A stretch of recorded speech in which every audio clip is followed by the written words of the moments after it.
കഥകൾ മെനയുന്നതിനെ വളരെ മനോഹരമായ ഒരു നുണപറച്ചിലായിട്ട് ഉപമിച്ചുകൊണ്ട് KS രതീഷ് മലയാളിക്ക് സമ്മാനിക്കുന്ന ഏറ്റവും പുതിയ കഥാസമാഹാരമാണ് ഹീനയാനം. പുലിമുട്ടിന്റെ ആദ്യ കല്ലിൽ എഴുതിയിട്ടിരിക്കുന്ന വരികളുടെ ഉടമ ആരെന്നറിയാൻ സാന്ദ്ര സൂക്ഷിച്ചു നോക്കി. പേരിന്റെ ഭാഗത്ത് തീ എന്നത് മാത്രമേ മാഞ്ഞു പോകാനുള്ളൂ.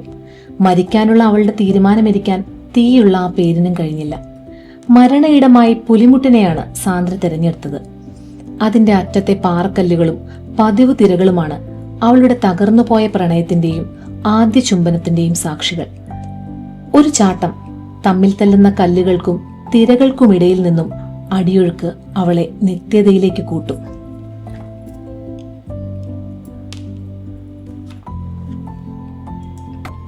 ജീവിതത്തിന്റെ കടുത്ത യാഥാർത്ഥ്യങ്ങളെ കഥാകാരൻ തന്റെ ഭാവനയുമായി കൂട്ടിയിണക്കുന്നത് തികച്ചും വ്യത്യസ്തവും ശക്തവുമായ ഒരു ശൈലിയിലൂടെയാണ്. മനുഷ്യൻ ഒന്നിനു പിറകെ ഒന്നായി പറയുന്ന നുണകളാണ് പലപ്പോഴും പുതിയ കഥകളായി മാറുന്നതെന്നും ആ കഥകളിലൂടെ മനുഷ്യരുമായി ഒരു പുതിയ ആത്മബന്ധം സ്ഥാപിക്കാൻ കഴിയുമെന്നുമാണ് ഈ പുസ്തകം നമ്മളോട് പറയുന്നത്. അനാഥാലയത്തിന്റെ ഒറ്റപ്പെടലിൽ നിന്നും കഥകൾ ഉണ്ടാക്കി സന്തോഷം കണ്ടെത്തിയ ഒരു കുട്ടിയുടെ കൗതുകവും ആവേശവും ഈ വരികളിൽ ഉടനീളം കാണാൻ കഴിയും.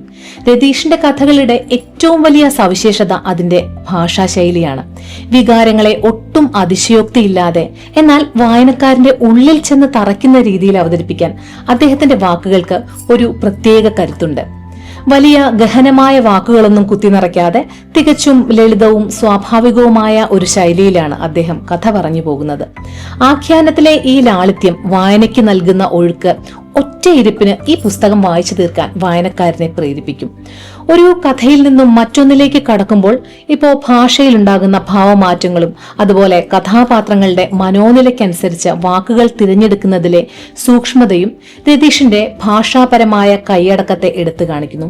കേവലം സങ്കല്പങ്ങൾക്കപ്പുറം ഓരോ വായനക്കാരനെയും തന്റെ കഥാപരിസരങ്ങളിലേക്ക് കെട്ടിയിടാൻ പോകുന്ന ഒരു മാന്ത്രികത ഈ എഴുത്തുരീതിക്കുണ്ട്. മരണവും ഭ്രാന്തും ലഹരിയുമെല്ലാം മാറി മറിയുന്ന 12 വ്യത്യസ്തങ്ങളായ കഥാലോകങ്ങളാണ് ഈ ഒരു കഥാസമാഹാരത്തിൽ വായനക്കാരനെ കാത്തിരിക്കുന്നത്.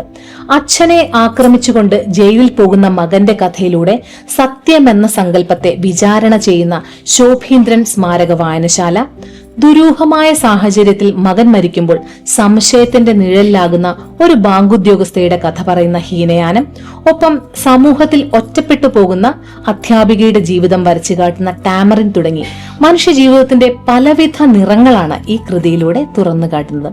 അധികാരത്തിനും വ്യവസ്ഥിതിയുടെ ക്രൂരതകൾക്കുമൊക്കെ എതിരെ ശക്തമായ പ്രതിരോധം ഈ എഴുത്തുകളിൽ അന്തർലീനമാണെങ്കിലും അത് ഒരിടത്തും കലയുടെ സൗന്ദര്യത്തെയോ കഥയുടെ സ്വാഭാവികമായ ഒഴുക്കിനെയോ ഒരിക്കലും ചോർത്തിക്കളയുന്നില്ല.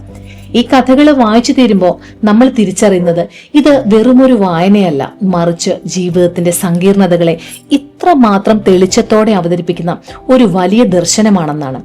തകർന്ന പ്രണയത്തിന്റെ ശേഷിപ്പുകളും നഷ്ടങ്ങളുടെ തീരത്തിരുന്ന് പഴയ ഓർമ്മകൾ തിരയുന്ന മനുഷ്യരുടെ അതിജീവനവുമെല്ലാം ഈ കഥകളിൽ തിളക്കമുള്ള അക്ഷരങ്ങളായി മാറുന്നുണ്ട്. വെറുമൊരു വായനയ്ക്കുമപ്പുറം വായനക്കാരന്റെ ചിന്തകളെ നവീകരിക്കുകയും അവരിൽ സഹാനുഭൂതിയുടെ നീരുറവകൾ കണ്ടെത്താൻ പ്രേരിപ്പിക്കുകയും ചെയ്യുന്ന ഒരു കൃതിയാണിത്. പുസ്തകം വായിച്ചു മടുക്കുമ്പോഴും ആ കഥകളുടെ ഒടുങ്ങാത്ത കാലച്ച നമ്മുടെ ചിന്തകളിൽ ദീർഘകാലം തങ്ങി നിൽക്കുമെന്നുറപ്പാണ്. അതുകൊണ്ട് തന്നെ മലയാള കഥാലോകത്ത് തികച്ചും വേറിട്ടൊരു ഭാവുകത്വവും ഭാഷാശുദ്ധിയും ആഗ്രഹിക്കുന്നവർ തീർച്ചയായും വായിച്ചിരിക്കേണ്ട ഒന്നാണ് KS രതീഷിന്റെ ഹീനയാനം എന്ന ഈ കഥാസമാഹാരം.